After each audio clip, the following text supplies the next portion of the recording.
교우 여러분, 우리 모두는 다 고향을 떠나온 사람들입니다.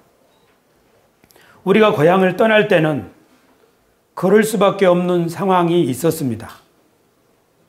우리는 우리의 고향을 떠나올 때 대단한 결심을 하면서 고향을 떠나왔고, 그리고 하나님께서 우리들을 여기까지 인도하셨습니다. 할렐루야. 아멘. 지금부터 400년 전 102명의 영국 사람들이 배를 타고 고향을 떠났습니다.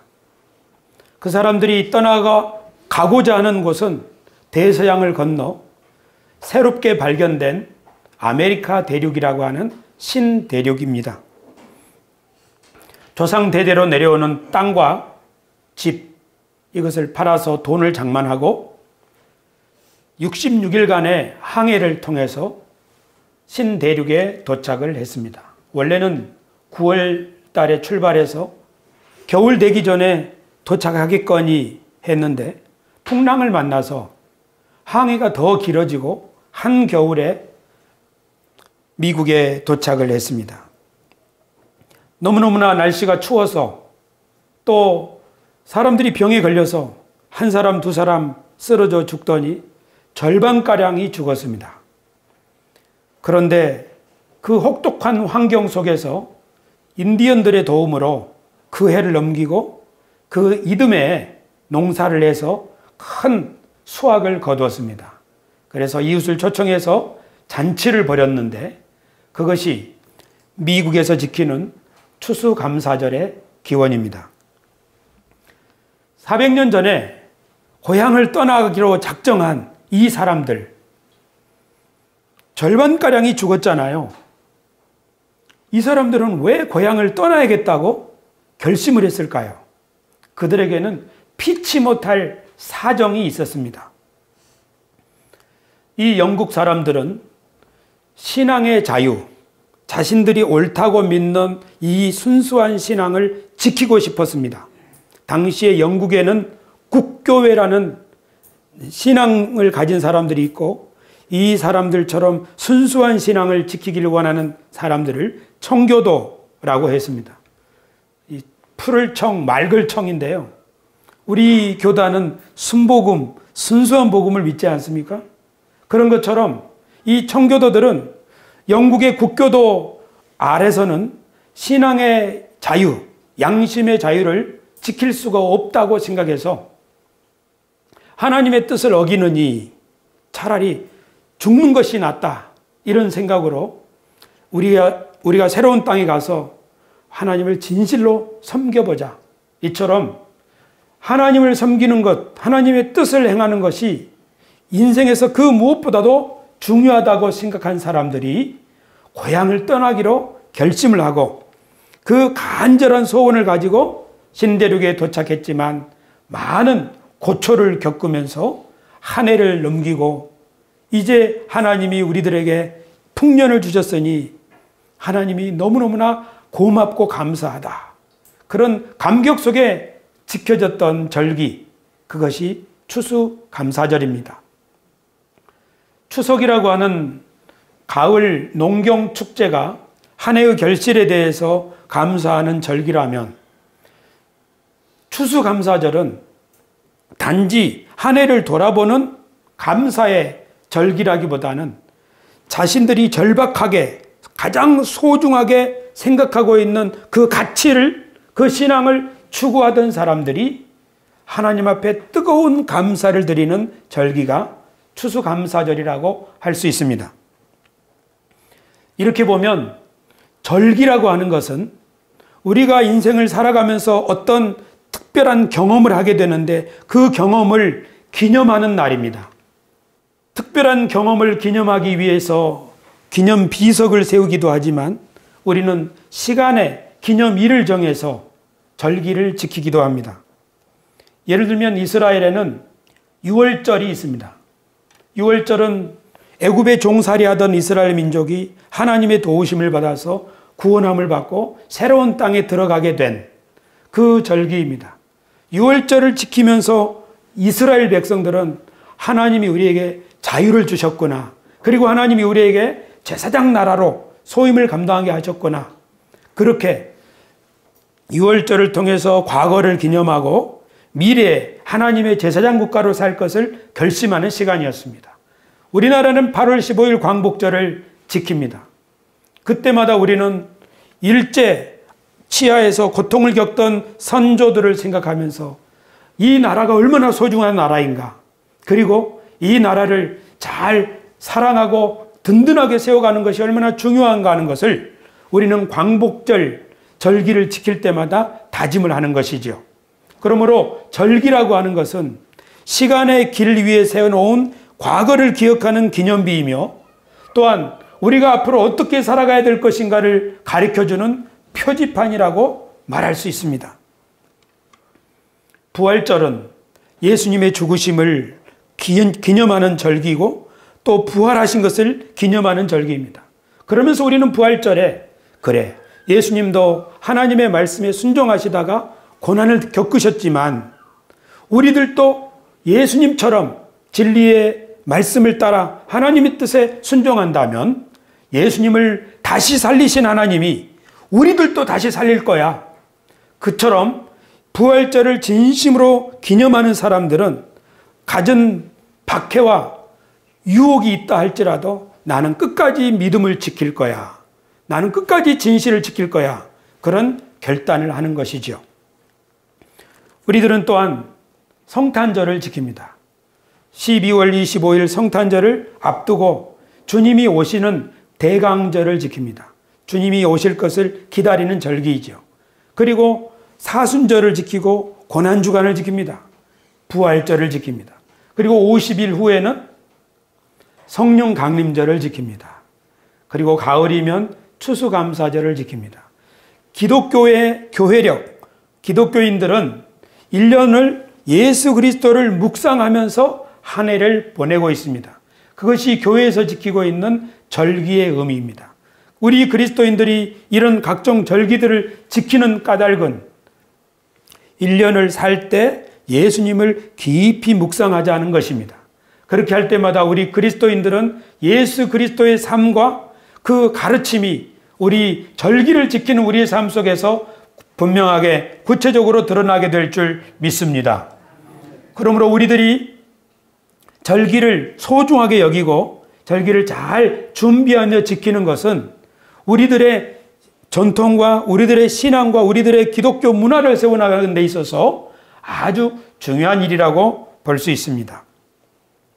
절기는 이처럼 시간이라고 하는 길 위에 세워진 기념비이며 또한 우리의 미래를 가르쳐 보여주는 이정표, 표지판이라고 볼 수 있습니다. 하지만 세월이 오래 지나다 보면 기념비에는 이끼가 끼고 표지판의 글씨는 희미해질 수 있습니다. 그래서 그 절기가 본래 무슨 의미가 있었는지 그 정신이 흐릿해질 수 있습니다. 지금 우리가 지키고 있는 추수감사절이 그런 경향이 있습니다. 우리들은 추석 명절을 지키고 또 추수감사절을 지킵니다. 그래서 우리들에게는 한 해를 감사하는 절기가 두 개가 되는 거죠. 추석도 지키고 추수감사절도 지키고 하니까요. 그리고 추수감사절은 원래 미국인들, 청교도들이 지키던 절기이기 때문에 우리들이 원래 추수감사절의 정신을 공감하기라는 것은 쉽지 않습니다. 그래서 지금 우리들의 추수감사절 절기는 이게 원래 무슨 절기였지? 희미해져 가고 있습니다. 똑같은 절기가 두 개라면 두 개를 하나로 모아서 이 절기의 바른 정신을 새겨서 지켜나가는 것이 필요하다고 저는 생각합니다. 그리고 그 절기가 원래 무슨 의미가 있었는지를 그 의미를 명확하게 한다면 우리는 절기를 통해서 우리의 신앙이 새로워지는 경험을 할 수 있을 것입니다. 절기가 뭐라고 그랬죠? 절기는 시간의 길 위에 세워진 기념비요, 표지판이라고 그랬죠. 그런데 어떤 사람들은 자신의 인생을 살아오면서 자신의 삶으로 인생의 기념비를 세우기도 합니다. 그 사람들이 진리와 그리고 양심과 그리고 봉사의 정신을 따라서 신실하게 살아갈 때 그 후예들이, 그 후손들이 그 사람의 정신을 기리면서 그분을 위해서 기념일을 정하는 거죠. 교우 여러분, 4월 28일은 무슨 기념일인지 아십니까? 4월 28일은 충무공 탄신일입니다. 이 충무공 탄신일을 지정한 까닭은 아마 나라를 위해서 자신을 희생한 그 충무공의 정신을 기억하자는 것이겠죠. 미국은 7월 4일이 독립기념일입니다.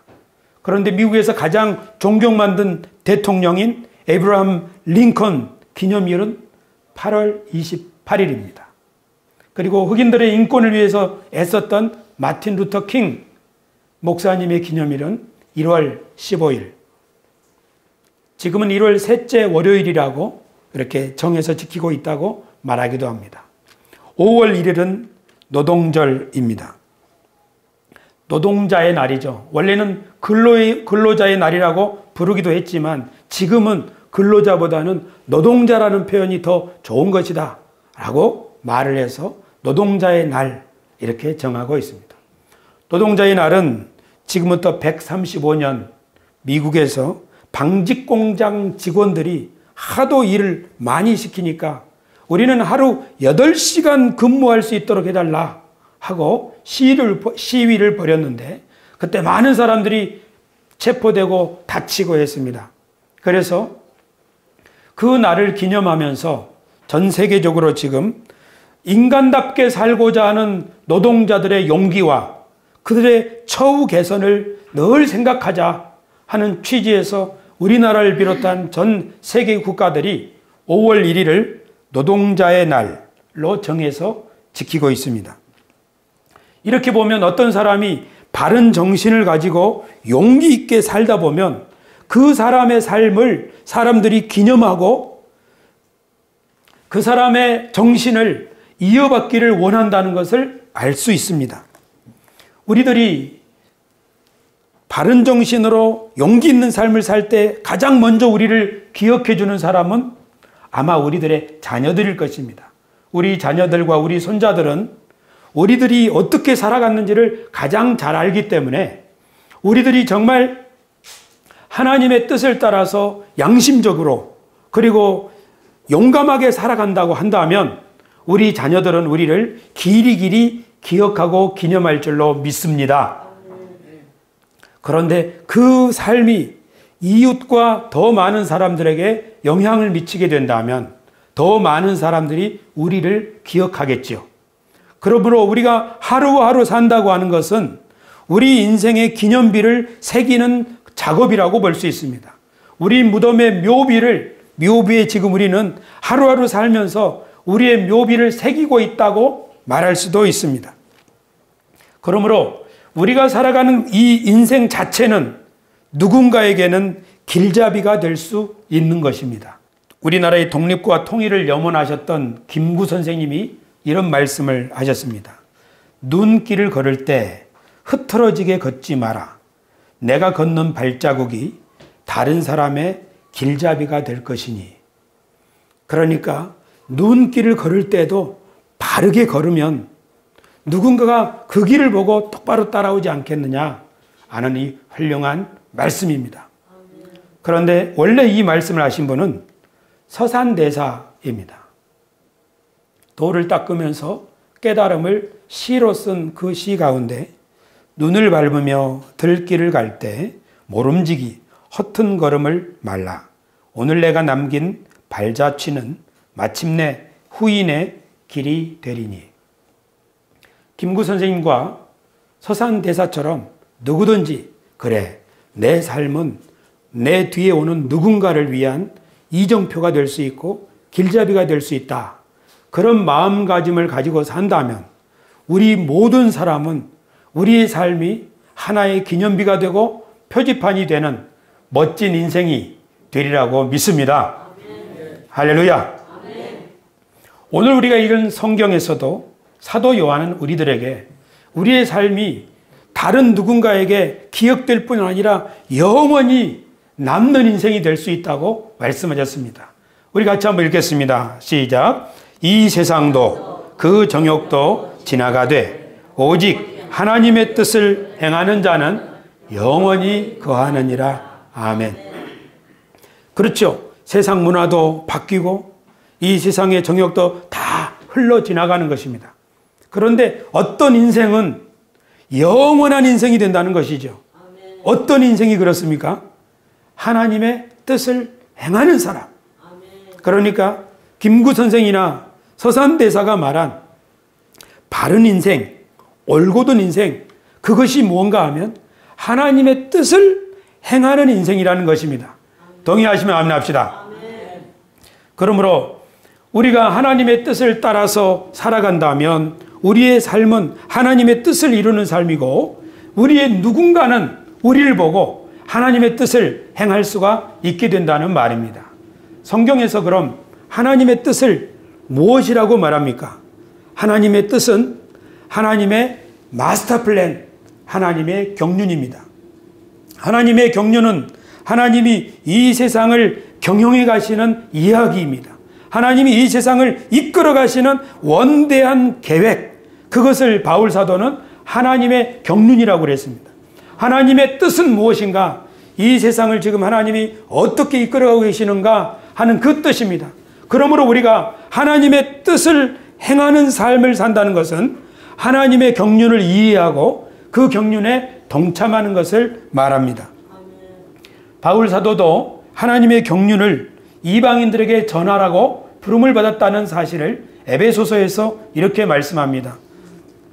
모든 성도 중에 지극히 작은 자보다 더 작은 나에게 이 은혜를 주신 것은 측량할 수 없는 그리스도의 풍성함을 이방인에게 전하게 하시고 영원부터 만물을 창조하신 하나님 속에 감추어졌던 비밀의 경륜이 어떠한 것을 드러내게 하려 하심이라. 지금 바울 사도가 말하는 게 뭡니까? 하나님이 나를 부르시고 은혜를 주신 까닭은 예수님의 풍성함을 전하게 하시고 하나님 속에 감추어 있던 비밀의 경륜, 하나님의 비밀된 뜻, 그 뜻을 밝히 드러내게 하려고 나를 부르시고 나에게 은혜를 주셨다는 말입니다. 그러므로 바울 사도가 이처럼 하나님의 뜻을 따라 살아갔으므로 바울 사도의 삶도 영원한 삶이 되겠습니까? 그렇죠. 2000년 전에 살았지만 바울 사도처럼 사람들의 마음속에 지금 감화를 주고 영향력을 주고 있는 사람도 드물 것입니다. 이처럼 하나님의 뜻을 이해하고 하나님의 경륜을 깨닫고 그 일에 자신을 드리는 삶은, 그런 사람은, 그리고 그런 사람의 삶이 영원하다고 오늘 성경은 말씀하고 있습니다. 그러면 하나님이 가지고 계신 뜻, 그것은 무엇입니까? 하나님의 계획의 가장 중요한 뜻은 무엇입니까? 성경에는 이렇게 나와 있습니다. 하나님의 경륜에 관하여 성경이 말씀하기를, 하나님의 뜻은 하나님이 말씀하시기를 생육하고 번성하여 땅에 충만하라. 이것이 하나님의 뜻입니다. 하나님께서는 이 세상을 만드신 분입니다. 그러므로 이 세상은 하나님의 것이요, 하나님의 통치하시는 나라요, 하나님의 세상이요, 하나님의 왕국입니다.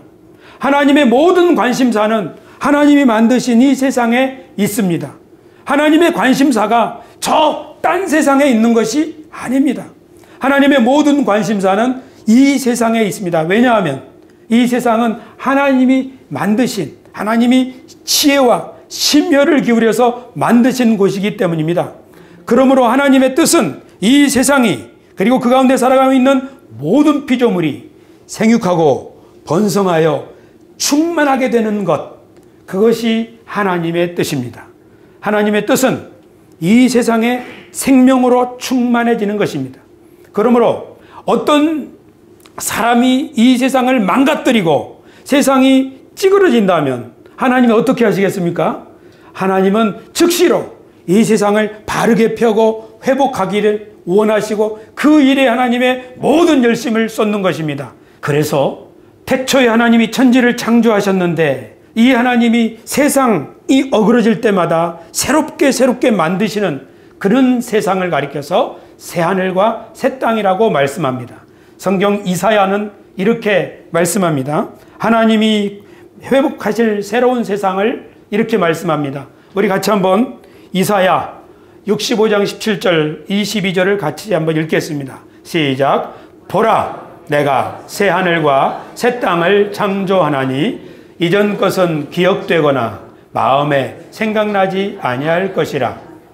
내가 지을 새 하늘과 새 땅이 내 앞에 항상 있는 것 같이 너희 자손과 너희 이름이 항상 있으리라. 여호와의 말이니라. 아멘. 이사야 선지자는 이 세상이 어그러질 때마다 그 백성들의 불순종으로 세상이 가시가 돋고 엉겅퀴가 나고 세상이 황량해질 때마다 내가 다시 만들리라, 다시 하늘을 만들고 다시 땅을 만들어서 새로운 세상을 만들리라 할 때 그 표현을 새 하늘과 새 땅이라고 말씀했던 것입니다.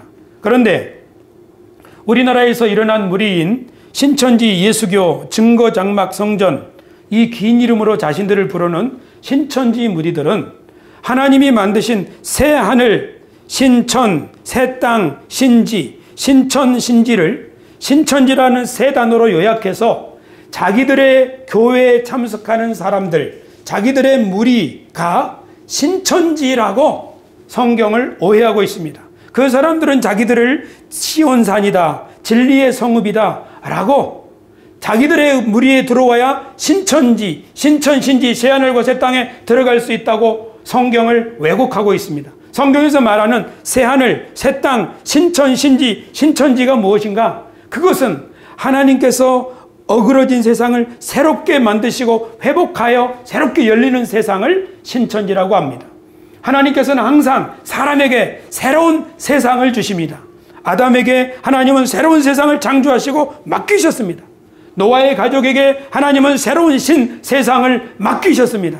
하나님은 이스라엘 백성들을 애굽에서 건져내신 후에 약속의 땅을 주시고 그들로 하여금 세상에 빛이 되게 하는 새로운 세상을 맡기셨습니다.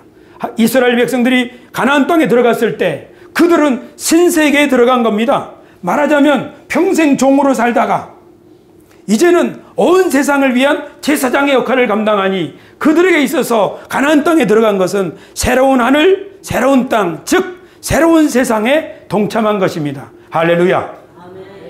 우리 주 예수 그리스도께서 이 땅에 오셔서 회개하라, 하나님의 나라가 가까이 왔느니라 하는 것도 이제는 마귀의 종, 육신의 정욕, 죄의 종으로 살아가는 세상이 아니라 여호와의 은혜의 해가 시작되었다고 선포하시면서 이제 하나님이 여러분과 함께하고 우리와 영원히 함께하시는 새로운 세상이 시작되었다고 하는 새로운 세상을 하나님의 나라가 가까이 왔다라는 말로 선포하셨던 것입니다. 할렐루야. 그러므로 예수 그리스도와 함께한 사람들은 신세계, 신천지를 경험하는 것입니다.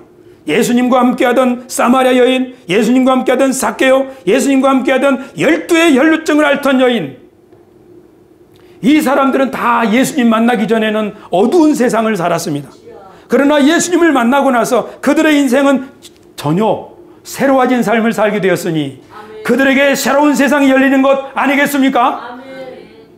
이런 모임이 교회라고 하는데, 교회에는 가진 자와 없는 사람이 서로 친구가 되고 배운 사람과 못 배운 사람이 서로 친구가 되고 형제처럼 서로 돕는 세상이 되어서 예수 그리스도의 복음을 따르는 사람들은 온 세상에 이렇게 말할 수 있었습니다. 하나님의 새로운 세상이 시작되었다고요. 할렐루야.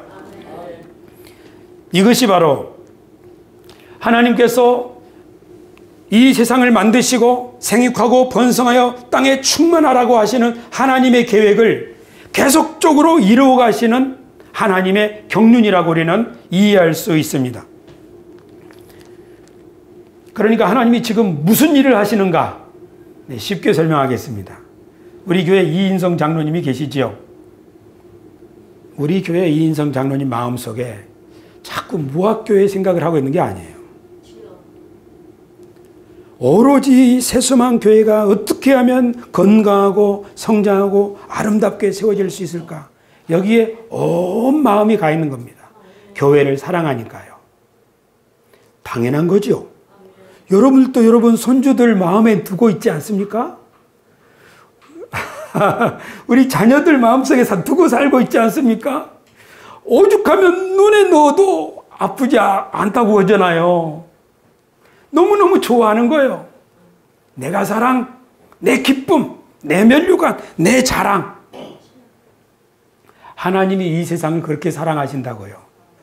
그러니까 하나님의 모든 경륜은, 하나님의 모든 바람은, 하나님의 모든 계획은 어떻게 하면 생육하고 번성하여 충만한 삶, 이 세상이 생명으로 충만해지기를 바라는 것입니다.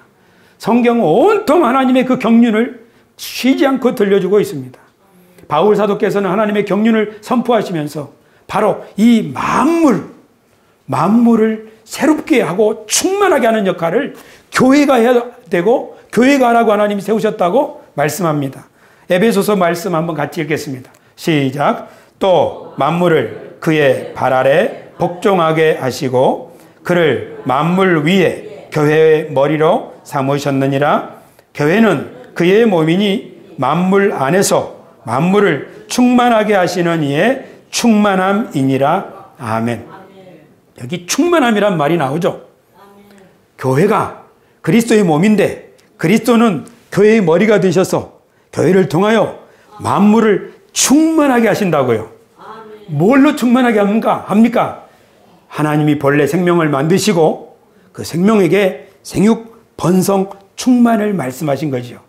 그러므로 하나님의 뜻이 무엇인가 하면 예수 그리스도를 통하여 세우신 교회가 이 세상을 생명으로 충만하게 하는 역할, 그 일을 하라고 오늘도 우리와 함께 하시고 우리에게 하나님의 영을 끊임없이 부어주고 계신 줄 믿습니다. 아멘. 그러면 교회가 하나님의 이 경륜에 어떻게 동참하고 있습니까? 그러니까 교회는 어떻게 이 세상을 생명으로 풍성하게 하고 있는 일을 하고 있습니까? 저는 지난주에 하나님의 대리인들이 하나님의 뜻을 받들어서 복음을 어떻게 증거했는지를 말씀드렸습니다. 우리 주 예수 그리스도께서는 새로운 세상을 갈망하는 사람들에게 이제 하나님의 나라가 가까이 왔다, 새로운 세상이 시작되었다 하고 복음을 선포하셨습니다. 사도 요한은 구도자로서 참된 인생을 살기를 희망하는 사람들에게 태초부터 계신 말씀이 육신을 입고 이 세상에 오셨다. 이제 그분을 따르는 사람들은 그분이 친히 길이 되시고 진리가 되시고 우리의 생명이 되신다 하고 그분을 믿으라고 예수 그리스도의 복음을 증거했습니다. 반모섬에 있는 요한은 박해받는 신자들에게 너희가 지금 박해받고 있지만 너희의 박해가 도리어 이 세상에 그리스도의 향기를 나타낼 수 있는 삶이 될 수 있다고 요한계시록이라고 하는 판타지 복음을 신자들에게 증거해서 그들이 환난을 넉넉히 이길 수 있게 했습니다. 마틴 루터는 하나님의 은혜를 받아들이고 그 은혜를 믿는 신앙으로 말미암아 우리가 양심의 자유를 누리고 마음속 깊이에서 우러나는 하나님을 경험할 수 있고 그런 신앙을 누릴 수 있다고 오직 은혜, 오직 믿음, 오직 성경 이 복음을 전파했습니다. 루터가 이 복음을 전파할 때 많은 사람들이 행업에 죄책에 짐을 벗어버리고 하나님 앞에 기쁨이 충만한 삶을 살기를 시작했던 것입니다. 조용기 목사님은 절망적인 삶을 살고 있던 우리 선배들에게 절대 희망, 절대 긍정의 믿음을 가지고 우리의 문제를 지금 해결해 주시는 하나님을 의지하고 힘을 내라 하고 용기를 북돋아 주었습니다. 이처럼 각 시대에 하나님의 대리인들이 복음을 증거할 때 그 복음을 듣는 사람들이 생육하고 번성하여 충만하게 되는, 즉 삶의 질고와 절망과 질병과 가난과 이런 문제를 이겨내고 하나님의 생명을 누릴 수 있게 되는 그런 하나님의 역사에 동참하게 된 줄 믿습니다. 그러면 오늘 이 시대가 간절히 필요로 하고 있는 복음은 무엇일까요? 먼저 우리 시대를 보기 전에 초대교회가 간절히 기다리고 사모하던 것은 무엇입니까? 초대교회는 아멘 주 예수여 어서 오시옵소서. 하나님의 나라가 언제 이 땅에 오나이까? 하나님의 나라를 간절히 사모하고 기다렸습니다. 그 초대교회 멤버들은 유대인들이었습니다. 유대인들은 하나님 나라를 사모하는 사람들이었습니다. 예수님도 유대인이요, 예수님의 제자들도 모두 유대인이요, 초대교회 신자들은 다 유대인이었습니다. 그러나 하나님의 이 생명운동은 원심운동처럼 점점 멀리 퍼져나가는 운동입니다. 하나님은 온 세상을 생명으로 충만하게 하기 위하여 중심에 에덴 동산을 만드시고 거기서부터 네 강줄기가 사방으로 뻗어나가서 온 천지가 비옥하게 될 것을 계획하셨습니다. 하나님은 이스라엘 백성들을 가나안 땅 예루살렘으로 불러 모으시고 그들로부터 온 세상을 비출 수 있는 하나님의 등불이 되게 하셨습니다. 하나님께서는 우리 주 예수 그리스도를 통하여 제자들을 세우시고 그 제자들에게 갈릴리와 예루살렘과 사마리아와 온 유대와 땅끝까지 하나님의 복음이 전파되게 하심으로써 온 세상의 생명을 충만하게 하시는 계획을 가지고 실행해 오셨습니다. 믿으시면 아멘 합시다. 그러므로 하나님의 복음은 유대인들로부터 시작되었지만 유대인들뿐 아니라 온 세상 사람들이 이해할 수 있어야 하기 때문에 온 세계 언어로 표현될 필요가 있었습니다. 그래서 마태복음과 요한복음은 다른 것입니다. 주제가 다르다는 것이 아니고 언어가 다르다는 것입니다. 마태복음은 예수 그리스도를 소개하기를 아브라함과 다윗의 자손 예수 그리스도라고 소개합니다. 하지만 요한복음은 예수 그리스도를 소개하기를 태초부터 계신 말씀, 그분으로 말미암아 모든 세상이 만들어지게 되었던 그 말씀이 육신이 되어 이 땅에 오셨다고 예수 그리스도를 소개하고 있습니다. 그러므로 유대인들의 구주로 오신 예수 그리스도께서는 헬라인들 그리고 온 세상 사람들이 이해할 수 있는 언어의 복음으로 다시 소개됨으로써 복음이 온 세상에 퍼지게 되었습니다. 그래서 서방 세계 전체가 예수 그리스도의 복음을 받아들이고 그 나라의 정치, 그 나라의 문화, 그 나라의 제도 이런 것들이 성경의 정신으로 차곡차곡 세워지기 시작했습니다. 그때마다 미개하던 사람들이 고귀한 삶을 살기 시작하고 점점 국가가 생육하고 번성하여 충만해지는 이런 기여를 기독교의 복음은 했던 것입니다.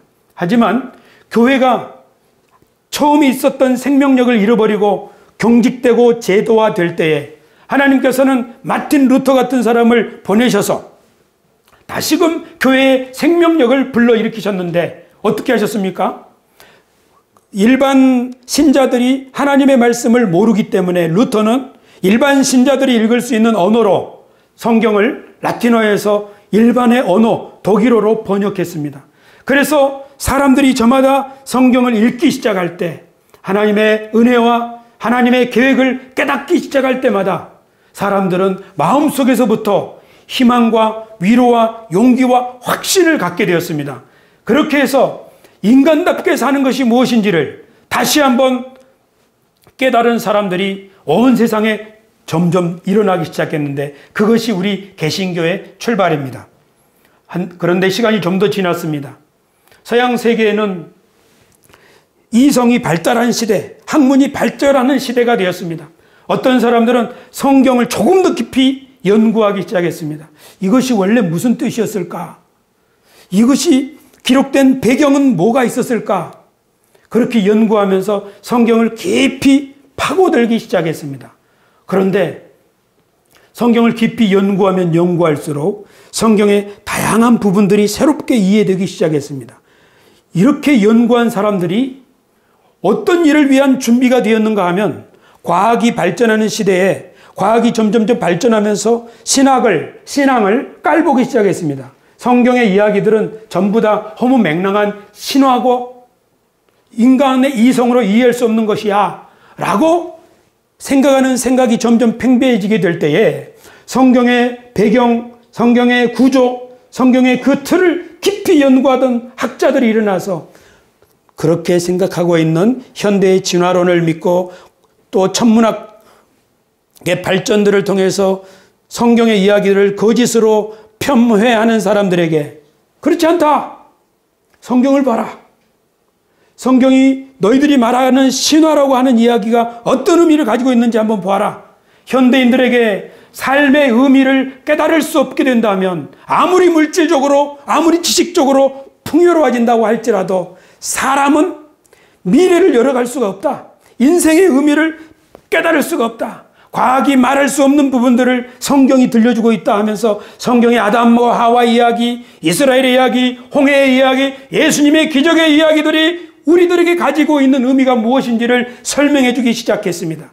그렇게 해서 기독교회는 아무리 이성적으로 발달하고 또 공부를 많이 한 사람들도 능히 이해할 수 있는 복음을 세상에 증거하므로 모든 세상 사람들이, 특별히 문명화된 고학력자들도 하나님의 복음의 가치를 이해할 수 있게 했던 것입니다.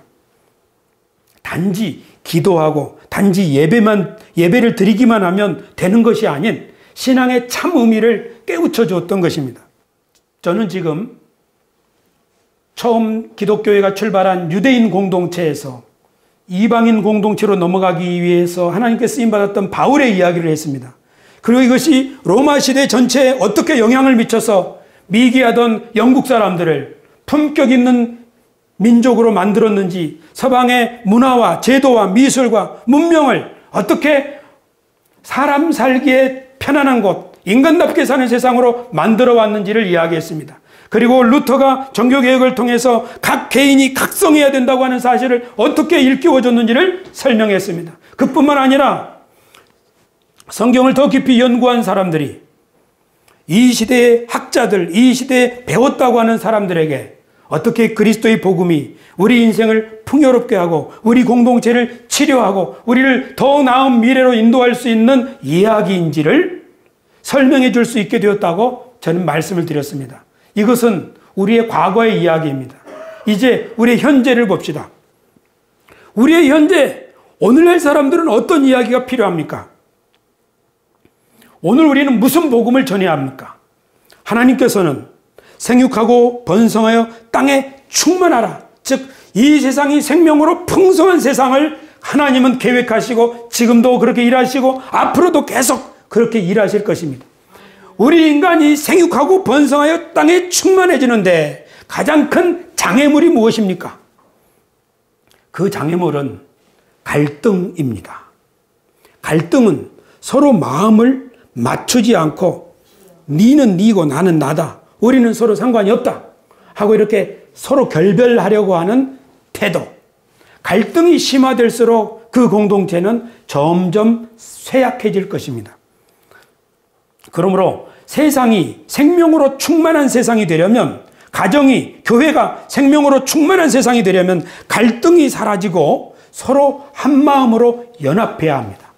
그러므로 오늘 이 시대에 필요한 복음은, 21세기 지금 이 순간 필요한 복음은 서로 갈등을 해소할 수 있는 하나됨, 일치와 서로 다를지라도 뜻을 맞출 수 있는 연합, 일치와 연합의 복음이 오늘날에는 필요합니다. 일치는 같은 것을 바라보는 것입니다. 사람이 같은 것을, 공통점을 서로 바라본다면 마음을 맞출 수 있지만 다른 점을 서로 바라본다면 우리는 뿔뿔이 흩어질 수밖에 없습니다. 저는 작년 3월 달에 기독교 신앙의 본질이라는 주제로 6차례 설교를 한 바 있습니다. 그때 저는 한스 퀼의 이야기를 인용해서 종교 간의 대화 없이는 세계 평화는 없다, 그런 말씀을 드린 바 있습니다.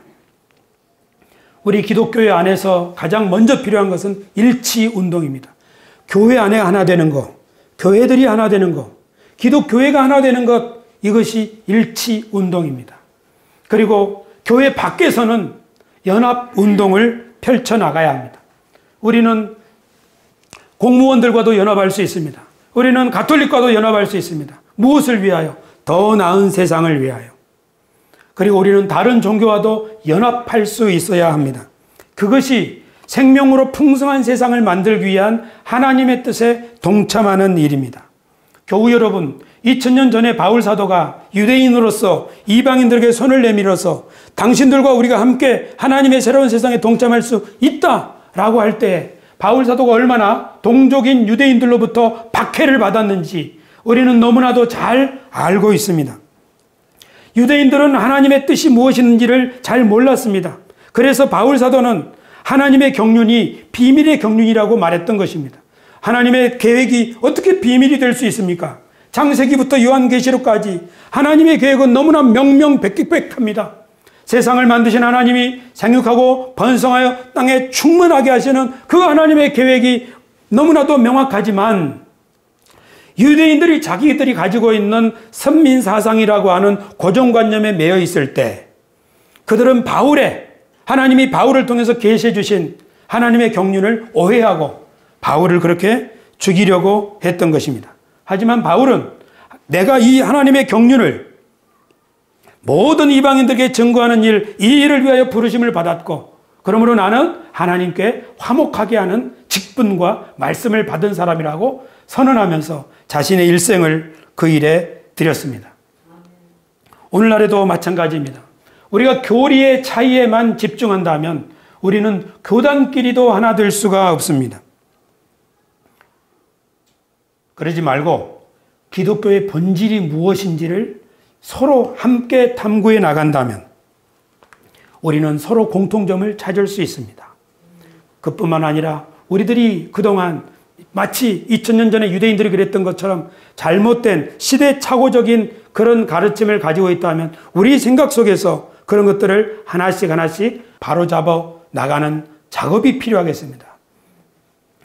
그러므로 이 시대에 하나님께서 우리 교회를 통하여 하고자 하시는 일, 그 일은 이 세상을 생육하고 번성하여 땅에 충만한 세상, 하나님의 생명으로 풍성해지는 세상, 서로 담쌓고 서로 싸우고 오해하고 갈등하는 세상이 아니라 교회 안에서도 그렇고 교회 밖에서도 그렇고 하나님의 형상으로 지음받은 인간들이 서로 차별하지 말고 함께 뜻을 모아서 더 나은 세상을 만들어가는 일에 동참하려면 우리들이 그렇게 부름받았다고 하는 사실을 깨닫고 교회가 만물을 충만하게 하기 위하여 하나님의 택하신 공동체요 교회의 머리가 되신 예수 그리스도께서 교회를 몸으로 삼아서 이처럼 만물을 지금 충만하게 하시는 그 일을 하고 계시며 우리들을 부르셨다는 사실을 깨닫는다면 우리가 어떻게 해야겠습니까?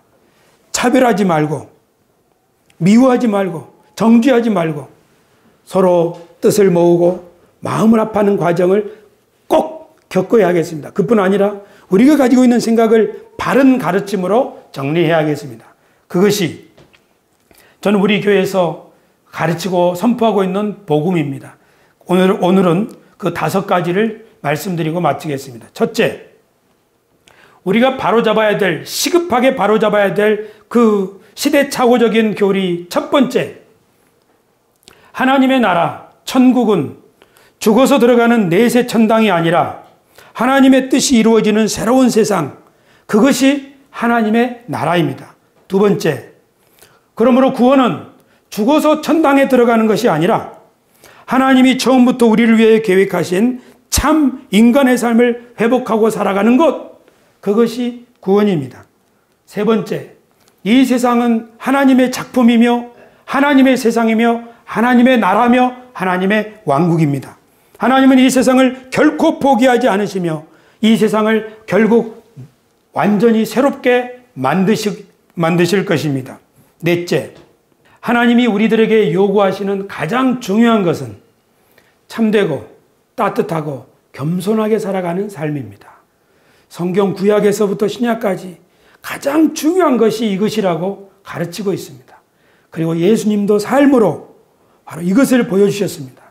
우리는 교리의 차이로 싸우지 맙시다. 예수 그리스도께서 말씀하시고 하나님이 우리들에게 가장 내가 너희에게 요구하는 것이 바로 이것이다 하신 그것을 추구한다면 우리는 누구와도 서로 손잡고 하나님의 뜻을 이루어 나갈 수 있을 것입니다. 마지막 5째, 하나님은 한 분이시며 이 말은 모든 세계인들을 품으시는 하나님을 의미한다고 우리는 한 분 하나님 신앙을 바르게 이해해야 하겠습니다. 교우 여러분, 우리 믿음의 선배들은 자신들의 시대에 올곧은 삶, 그리고 용기 있는 삶을 통하여 이 땅에 기념비를 세웠습니다. 그리고 우리는 그분들의 행한 일들을 기념합니다. 절기는 이처럼 시간에 세워진 기념비요, 또 우리의 미래를 보여주는 이정표입니다. 추수감사절을 맞이해서 우리들의 인생이, 우리들의 선배의 삶을 잘 공부하면서 우리들도 우리들의 시대에 주어진 우리의 임무에 최선을 다합시다. 그렇게 한다면 우리들의 자손들은 우리들을 기억하면서 우리들의 이름을 위하여 이정표를, 기념비를 세워줄 줄로 믿습니다. 그리고 그 삶은 하나님이 우리를 부르신 목적에 우리를 동참하게 하는 삶이 될 것입니다. 기도하겠습니다.